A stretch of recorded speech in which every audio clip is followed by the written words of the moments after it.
Vous êtes sur Radio Prague International, à l'écoute du programme francophone diffusé depuis la capitale tchèque.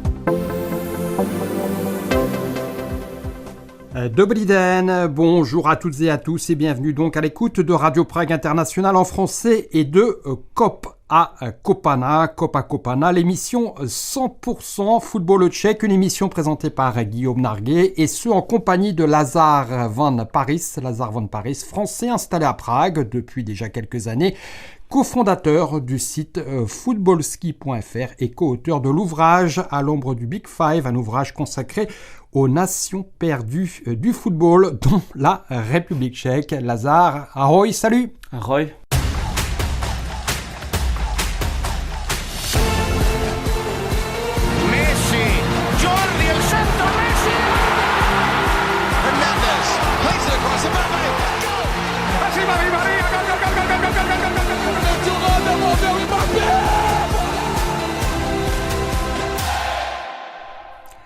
Alors Lazare, une République tchèque peut-être pas nation perdue du football mondial, n'exagérons pas quand même, mais dans tous les cas, et ça c'est une certitude, déjà éliminée de la Coupe du Monde 2026 après sa nouvelle et lourde défaite 3-0. Une défaite concédée contre le Mexique dans la nuit de mercredi à jeudi à Mexico et ce dans le mythique stade Azteca. Lazare, est-ce que tu t'es levé pour ce qui, du moins en deuxième mi-temps, a fortement ressemblé à une déroute? Même certains supporters tchèques, du moins si je m'en tiens à ce que j'ai entendu autour de moi, ont préféré rester au lit. Alors, qu'en a-t-il été pour toi? Les obligations professionnelles m'ont recommandé de me réveiller et de regarder cette purge, si on peut appeler ça comme ça, ou en tout cas ce match du désespoir qui peut caractériser ce match entre la Tchéquie, on va dire entre une équipe tchèque totalement perdue au Mexique, à se demander s'ils sont venus pour des vacances ou pour jouer au football lors d'une Coupe du Monde, un événement attendu quand même depuis plus de 20 ans. Alors, on le savait avant le coup d'envoi de ce troisième et dernier match de groupe, après sa défaite contre la Corée du Sud, 2-1 en ouverture de la compétition, puis le résultat nul 1-1 concédé contre l'Afrique du Sud lors du deuxième match. Cette République tchèque avait besoin de gagner contre le Mexique pour se qualifier pour les 16e de finale. La première mi-temps, qui s'est soldée sur un résultat de 0-0, a été malgré tout plutôt encourageante, avec même quelques occasions de but, et cette frappe croisée de l'ailier Denis Wyszynski en début de rencontre qui est passée à quelques centimètres du poteau du but mexicain, mais la deuxième, elle, a été autrement plus longue et pénible, avec donc 3 buts encaissés, les 2 premiers aux environs de l'heure de jeu et le troisième dans le temps additionnel, histoire de saler encore un peu plus l'addition et pour la représentation de repartir de Mexico avec une valise bien pleine de mauvais souvenirs. Alors Lazare, je te propose d'abord de revivre les temps forts de ce Mexique-République tchèque et ce avec les commentateurs de la télévision tchèque. Coufal, poslal vpřed Šulce. Hložek pustil balón za sebe a vypadalo to skvěle, jenomže nedopadlo tak, jak bychom si přáli, protože Wyszynski bránu netrefil. No je otázka, jestli tohle Hložek udělal úmyslně, každopádně bylo to geniální, protože Wyszynski tam vyplaval opravdu sám a z pohledu hlavní kamery bylo krásně vidět, jak ten balón jde jen těsně vedle tyče. Teď je český tým hodně rozhozený, jak hranáč, tak další obranní hráči zůstali vepředu a hasit musí Sadílek, to se mu nepovedlo. Mexiko vede 1-0. Prosadil se Chávez. To je prostě strašně špatně. Tam je souboj 3 našich hráčů s jedním hráčem Mexika a on to prostě přetlačí. Sanchez si otevřel prostor, pro mě zase úplně nepochopitelné chování defenzívy, které ústí v druhý inkasovaný gól.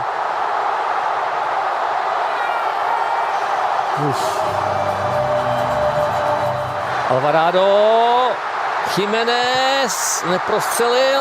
Co Alvarado? No, takže nakonec 3-0. Fidalgo.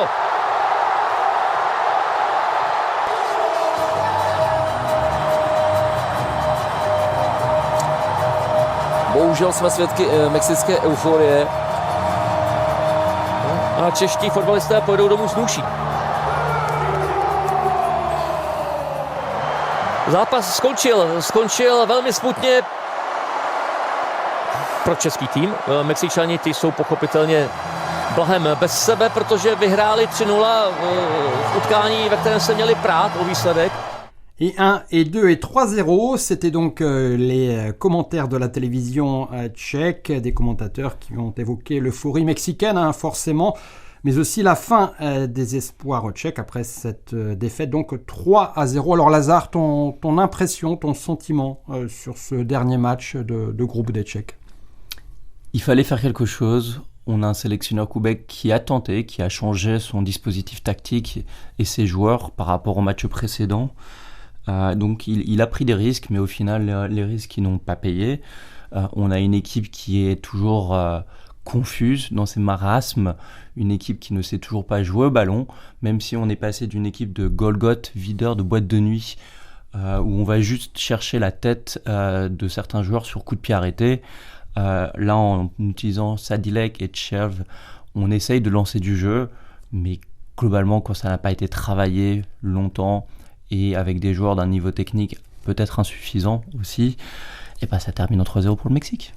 Alors Michal Sadilek et Lukáš Červ, ce sont effectivement c'était les milieux de terrain de cette sélection tchèque pour ce match au Mexique. Plus globalement, le bilan de ce mondial, vu de Prague, ce sont 3 matchs, 2 défaites, un seul point au compteur et donc une dernière place dans un groupe A que l'on disait pourtant avant le début de la compétition à portée de ces Tchèques. Une dernière place donc derrière le Mexique qui a réalisé un sans faute avec 3 victoires. L'Afrique du Sud, finalement surprenant 2e, et la Corée du Sud 3e. Alors difficile de retenir quoi que ce soit de positif du point de vue tchèque de ce mondial. C'est la fin d'un non-événement en République tchèque, que ce soit au niveau de cette équipe nationale qui n'a jamais réussi à créer quelque chose sur le terrain, ou qui n'a jamais eu d'attente à Prague ou en République tchèque, où l'engouement était quand même très faible. Alors les critiques ont été nombreuses, et ce tout au long de cette Coupe du Monde, dès le premier match contre la Corée du Sud. On l'a dit en début d'émission, de nombreux supporters tchèques, du moins en temps normal, ont préféré rester couchés cette nuit plutôt que de regarder la nouvelle prestation de leur équipe. Alors juste après le match, et on va l'entendre, le sélectionneur Miroslav Koubek, malgré ce score encore une fois de 3-0, a parlé de la meilleure prestation de son équipe lors de ce mondial. Lazare, je te propose d'écouter en tchèque la réaction à chaud sur le terrain de ce stade Azteca de Miroslav Koubek. Asi to bylo z našeho, i když je výsledek krutej, pro nás je hodně krutej, tak to asi byl náš z zápasu nejlepší výkon, ale bohužel jsme nechali soupeře nás vybrejkovat. Jo. To byly situace, které se daly řešit, my jsme nevyřešili, tím se dostal soupeř do maximální pohody a v závěru jsme dali úplně vabank, tak ještě nás nastavení potrestal 3. golem. Voilà, c'était donc le sélectionneur tchèque Miroslav Koubek après ce match après le coup de sifflet final du match contre le Mexique. Alors je te propose, Lazare, d'abord une traduction rapide. Miroslav Koubek qui a regretté les erreurs défensives de ses joueurs et les buts concédés sur des situations de contre-attaque. Aussi le 3e but dans le temps additionnel alors que son équipe jouait son va-tout, le tout pour tout. Mais plus généralement, le sélectionneur tchèque, qui n'entend pas démissionner, a regretté autre chose. Et selon lui, même si les performances lors des 2 premiers matchs n'ont pas été suffisamment bonnes, il estime que la République tchèque aurait dû prendre davantage de points, que son équipe n'en était pas loin et que le match nul, le résultat nul lors du 2e match contre l'Afrique du Sud a été décisif. Selon lui, la Tchéquie a laissé passer la victoire à cause du penalty, un malheureux en fin de partie suite à une main de Pavel Schulz. Et selon lui, cela s'est avéré déterminant puisque la Tchéquie finit avec un seul point. Et donc, toujours selon Miroslav Koubek, les performances n'ont pas été bonnes. Mais selon lui, il y avait quand même une bonne chance de se qualifier. Alors, est-ce que tu estimes qu'il y a là un manque de lucidité de Miroslav Kubek dans l'analyse globale des performances tchèques lors de ce mondial. En tout cas, le sélectionneur cristallise toutes les critiques et semble ne pas comprendre son groupe. C'est peut-être la différence d'âge et l'habitude d'un football différent, mais on l'a vu que ce soit avec même le manager général Pavel Nedved, où les deux ont eu une sorte de discussion houleuse via journaux interposés après le second match face à l'Afrique du Sud, où Miroslav Kubek était satisfait de la performance de ses joueurs, était même plutôt positif, et Nedved disait qu'au contraire, il le contredisait en disant que justement ce n'était pas suffisant, qu'il fallait faire mieux, c'était une très grande déception pour lui, en tout cas ce match nul. Donc des problèmes qui éclatent au grand jour et qui ont été renforcés après ce dernier match face à au Mexique, où on a eu Wyszynski, l'ailier, qui est sorti à peu près à la 55-60e minute. Kubek qui déclare juste après qu'il le sort parce qu'il est fatigué, et Wyszynski qui déclare « Ah non, j'en avais encore sous le pied ». Bon, quand le groupe a du mal à vivre comme ça, forcément, ça pose des problèmes. On va maintenant écouter, tu as évoqué les propos de Pavel Nedved, une des légendes forcément du football tchèque. On va maintenant écouter la réaction de Karel Poborský. Karel Poborský, l'ancien milieu défensif, star de cette sélection tchèque, finaliste du championnat d'Europe en 1996 et membre de la fameuse équipe de la première moitié des années 2000 qui effrayait alors l'Europe et le monde. On écoute Karel Poborský et son analyse des performances tchèques après le match contre le Mexique. Karel Poborský.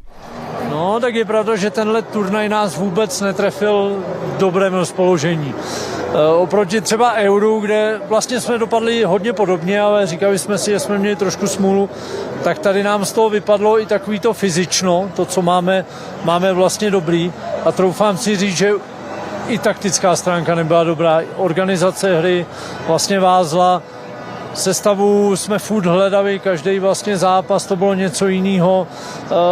Prostě já si myslím, tenhle turnaj nás úplně slíknul do naha a je opravdu třeba začít něco dělat pro fotbal, protože, jak se říká, ten vlak ne, že ujíždí a my už skoro nevidíme koncový světla. Alors des propos très durs de Karel Poborský. Selon lui, ce tournoi n'a pas trouvé les Tchèques dans de bonnes dispositions, avec finalement une élimination, comme lors du dernier championnat d'Europe dès le premier tour. Mais à l'époque, selon lui, il y a 2 ans, on pouvait encore parler d'un peu de malchance. Or, cette fois, les Tchèques ont tout simplement manqué à la fois de conditions physiques, l'aspect tactique n'était pas au rendez-vous non plus. Et puis, comme tu l'as évoqué, Lazare, l'entraîneur a toujours été à la recherche de la bonne composition d'équipe. Et toujours selon Karel Poborský, ce mondial a mis le football tchèque à nu. Selon lui, il convient désormais d'agir, et très vite, car le train du football mondial est en train d'échapper à la République tchèque. Et selon lui, la Tchéquie ne voit même plus les feux arrière de ce train. Alors le fait est qu'aucun des 3 adversaires dans ce groupe A n'apparaît exceptionnel, pas même le Mexique qui a remporté ses 3 matchs de groupe. Pourtant c'est bien à la dernière place que les Tchèques quittent ce mondial et reprennent la route de Prague. Avec 1 point, la République tchèque fait quand même mieux que l'OM en Ligue des Champions. C'est important de le signaler, il y a de l'espoir. Mais si on veut être un peu plus sérieux, il faut effectivement reconstruire le football tchèque. On l'a vu ces dernières années, il y a eu de nombreux investisseurs qui sont arrivés dans le championnat tchèque et il va falloir que de nombreux clubs continuent de se réformer et pour qu'ensuite les jeunes et le football tchèque en général s'améliorent. Mais en parallèle, il va falloir faire un grand travail à la fédération également pour faire remonter des jeunes et faire un nouveau schéma pour faire éclore des jeunes et surtout d'un point de vue tactique et technique, on n'a plus de coachs tchèques qui sont sélectionnés, qui entraînent dans des grands championnats. Et aujourd'hui, même les coachs, quand on regarde le niveau du football tchèque aujourd'hui, il y a quand même beaucoup de kick and rush et beaucoup de jeux laborieux. Quand on va sur un terrain le samedi au Bohemians, on n'y va pas forcément pour le beau jeu. Et ça va vraiment faire partie de la réflexion globale à avoir. Et pour moi, il n'y a pas beaucoup de solutions. Il va falloir passer par des étrangers qui vont devoir avoir un mandat pour de nombreuses années et un projet précis pour reconstruire le football tchèque. Parce qu'aujourd'hui, il y a un manque de compétences. Un peu comme en République tchèque, Prague a 3% de chômage et de très nombreux étrangers viennent et trouvent un Eldorado à Prague pour du travail parce qu'il y a beaucoup de travail à tous les niveaux, à toutes les compétences. Aujourd'hui, ce besoin de compétences étrangères va s'affirmer également dans le football tchèque. On l'avait dit avant le début de cette Coupe du Monde, cela faisait 20 ans que la représentative n'était plus parvenue à se qualifier pour une phase finale. J'ai quand même le sentiment que depuis 20 ans, même si la Tchéquie parvient toujours à se qualifier pour le championnat d'Europe, mais ça fait 20 ans que c'est toujours le même débat, à savoir que lors de chaque tournoi, qu'il s'agisse d'un championnat d'Europe ou d'une élimination lors des éliminatoires pour la Coupe du Monde, on se dit qu'il y a besoin d'une réforme du football tchèque et notamment de la formation des jeunes. Oui, si on imagine que on parlait de plus de 20 ans, à l'époque, il y avait un certain Ochoa déjà présent, qui était le gardien, qui était un joueur mexicain qui a encore joué hier. Et donc, on a le Mexique s'est permis de faire jouer un joueur de 40 ans qui n'a quasiment pas joué cette année. Qui est gardien quand même. Qui est gardien, mais qui n'a quasiment pas joué, qui est rentré pour les 15 dernières minutes à 2-0. On dirait un peu le Slavia qui fait rentrer Andrej Kolaj pour ajouter une ligne supplémentaire à son palmarès. Donc ils ont fait boire le calice jusqu'à la lie de la République tchèque en reprenant le playbook entre guillemets du Slavia. C'est pour montrer aussi l'âge et la différence qu'on a connue entre ces dernières générations. Ochoa a traversé avec le Mexique, il a connu le football de Poborski et il est encore là aujourd'hui. Et aujourd'hui, on a encore les mêmes problèmes. Aujourd'hui, il va quand même falloir trouver des solutions parce que il y a quand même des joueurs qui ont du potentiel, qui ont du ballon. On a Schick qui a mis plus de 22 buts avec Leverkusen. On a Schulz qui a été meilleur joueur tchèque de la saison et qui a illuminé Lyon, ou en tout cas qui a été une très bonne surprise de Lyon. On a Provod qui a été le meilleur joueur du championnat tchèque. Ces trois-là ont joué par parcimonie. Les trois-là étaient perdus sur le terrain. Et donc, on doit trouver des solutions avec les joueurs présents. Peut-être il va falloir dire au revoir à la génération Souček, 31 ans, Soufal, 33 ans, Olech, 33 ans, pour lancer des jeunes, lancer une nouvelle dynamique, avoir des joueurs qui ont du ballon, peut-être Sorouček, qui n'a pas eu une seule minute, alors qu'il a été pris dans ce groupe-là, qu'on n'avait personne pour tenir le ballon. Il y avait peut-être quelque chose à faire en lui donnant quelques minutes pour essayer et en tout cas lui donner de l'expérience et montrer qu'on compte sur lui pour l'avenir. Aujourd'hui, Koubek a encore un contrat jusqu'à 2028, mais j'ai du mal à voir comment il pourrait rester en position. Tu as évoqué les performances de Patrick Schick, l'attaquant de pointe de cette sélection tchèque, de Pavel Schulz aussi, qui effectivement a réalisé une très bonne saison avec l'Olympique lyonnais, mais aussi Łukasz Provod, le milieu offensif du Slavia Prague. Ce sont trois joueurs qui ont concentré beaucoup de critiques lors de ce mondial. Si on prend l'exemple de Patrick Schick, certes, il marque beaucoup de buts en Bundesliga, mais c'est un joueur qui a besoin d'un service autour de lui, de joueurs qui sont capables de lui envoyer des ballons, des centres dans la surface. Or, il y a un manque évident de créativité dans cette équipe tchèque dans l'entrejeu. Pour ce qui est de Pavel Schulz, on a eu le sentiment qu'il n'était pas tout à fait remis physiquement de la blessure qu'il a eu en fin de saison en France. Et puis Łukasz Provod, pareil, on a eu le sentiment que c'est un très bon joueur pour le championnat tchèque, au-dessus du lot dans le championnat national. En revanche, là, pour une Coupe du Monde, c'est mon sentiment, on a pu le trouver un peu trop juste. Mais c'est bien tout le problème, parce que la stratégie du Slavia de racheter les meilleurs joueurs du championnat, un peu comme Lyon à la grande époque, et de le compléter avec des joueurs africains, soit qui arrivent directement d'Afrique ou qui viennent de championnats mineurs européens, ne fonctionne pas en Europe. Elle tient la route dans le championnat tchèque parce que le reste du championnat ne travaille pas forcément très très bien, ou en tout cas ils arrivent à imposer une domination physique dans un championnat qui est déjà très physique, qui permet de contenir son adversaire et de le manger physiquement. Mais on l'a vu en Europe, ça ne fonctionne pas. 34e en Ligue des Champions cette année, 30e en Europa League la saison dernière, 3e dans les groupes de conférences sur 4 à l'époque en 2023. Quand on est le Slavia et qu'on joue l'Europe et qu'on a un budget assez élevé, c'est insuffisant. Alors, quelle recette selon toi pour redonner vie à ce football tchèque et notamment à son football de sélection? Est-ce qu'on pourrait prendre l'exemple d'un pays comme la Norvège? La Norvège qui, elle aussi, effectue cette année son grand retour en Coupe du Monde. Après une dernière participation, c'était en France en 1998. Je m'en souviens. C'était l'époque où je passais mon bac. Je me souviens d'un jeu très, très physique, kick and rush. Et aujourd'hui, on a une Norvège qui évolue différemment avec une génération dorée, des joueurs de talent. Alors, est-ce que ça peut être un modèle, par exemple, pour cette République tchèque?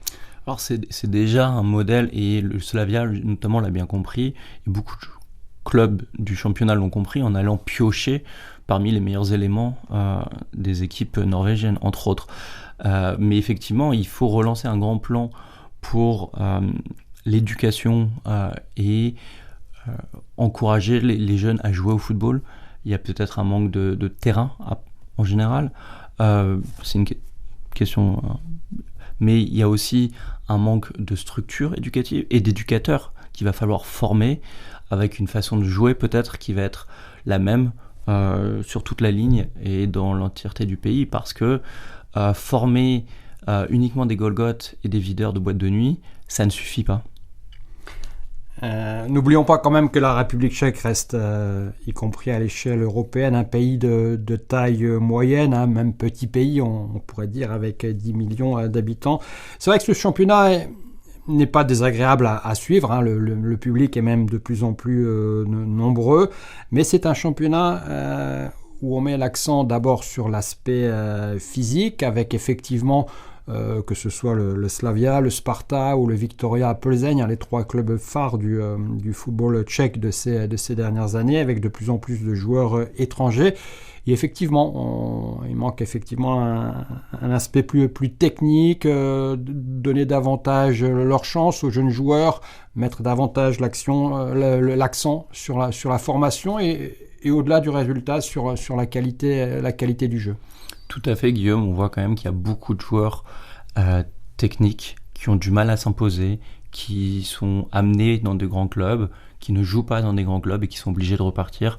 J'en tiens pour rigueur Tom Slončík, qui était au Hradec Králové. Hradec Králové. Qui a monté, qui a été acheté par Viktoria Plzeň, justement, qui n'a pas joué à Viktoria Plzeň. Qui est reparti en prêt à Hradec et qui vient d'être acheté définitivement pour quasiment 2 millions maintenant par Hradec, qui avance sa première participation européenne en quasiment 25 ans. Et donc, on a un exemple typique d'un joueur très talentueux, très technique, qui est peut-être monté trop vite, trop fort, ou qui n'a pas été protégé, qui n'a pas été mis dans de bonnes dispositions par son entraîneur Viktoria Plzeň et qui est obligé de redescendre d'un coup pour aller à une équipe qui va lui permettre de jouer sur ses qualités et de s'appuyer un peu à l'image d'un Adam Valkanova, exactement avec Hradec Králové, qui était aussi parti en numéro 10 rejoindre le Viktoria Plzeň et qui est reparti à Hradec s'épanouir en tant que numéro 10. Un petit mot quand même avant de finir, parce que cette demi-heure passait très vite, sur Pavel Schulz, révélation de la Ligue 1 cette saison, la saison dernière. On parlait éventuellement d'un départ de l'Olympique lyonnais. Cette Coupe du Monde a montré peut-être ses limites. Alors même si il est possible que Pavel Schulz était encore gêné ou à court de conditions à cause de sa blessure au printemps. Néanmoins, on peut aussi penser que la saison prochaine, s'il reste en Ligue 1, sera pour lui la saison de confirmation et que ce sera peut-être plus difficile. Et on peut penser finalement que ses performances décevantes en Coupe du Monde vont faire qu'il va sans doute rester à l'Olympique lyonnais. En tout cas, l'Olympique lyonnais a besoin d'argent et cette Coupe du Monde ne va pas permettre de rajouter quelques millions au prix de Schulz. Ça, c'est sûr. Effectivement, comme tu le dis très bien, je pense que la saison prochaine va être une saison dangereuse, entre guillemets, pour lui. C'est-à-dire que soit il arrive à améliorer son jeu et peut-être à partir dès cet été dans une écurie d'un autre niveau, ou s'il reste cette saison, il sera attendu. À voir s'il évolue en numéro 9, s'il évolue en faux numéro 9, en poste d'ailier.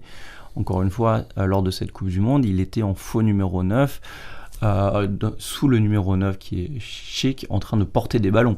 Pas forcément le rôle qu'il avait à Lyon. Et donc, on reste avec un joueur très talentueux, mais dont on ne sait pas trop où le faire jouer. Et chacun a sa clé pour ouvrir l'énigme Schulz. Alors Lazare, tu es passionné de football, passionné de football d'Europe de l'Est.